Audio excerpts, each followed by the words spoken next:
I want to share with you a powerful story about a snake and a saw. Before you question what a snake and a saw has to do with your life, it is about much more than a snake and a saw. It's about what happens to us when we react in anger. It's about what happens to us when we hold on to resentment and when we don't let go of negative emotions. It's about what can happen to us when we want negative things to happen to others. So the story is this.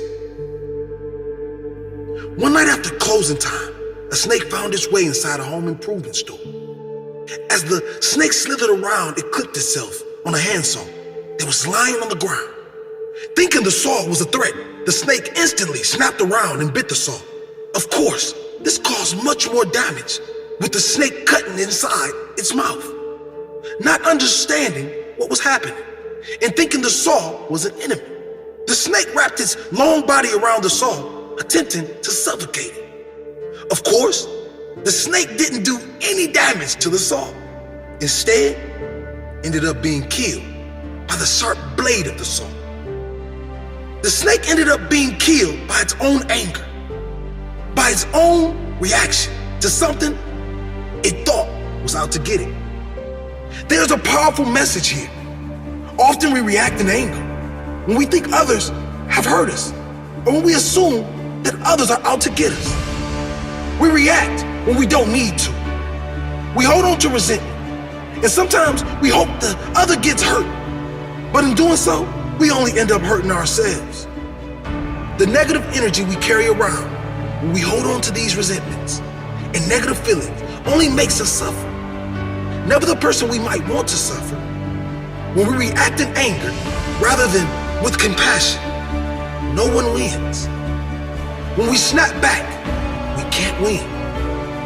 It is always better to ignore negativity.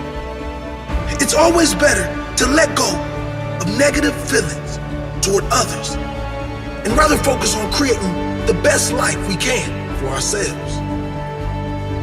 If someone does us wrong, rather than react angrily, maybe we should try to understand where that person is coming from. Show some compassion. Maybe they are having a bad day. Maybe all of their days are bad. When we look at things from a new perspective, it is much easier to move on, leaving all negative energy behind. Holding on does nothing good for our future. We must let go. We must move on before the anger consumes us and ruins us like the snake. Don't react. Instead, show compassion. Don't hold on. Instead, move on. And rather focus on creating the best life we can for ourselves.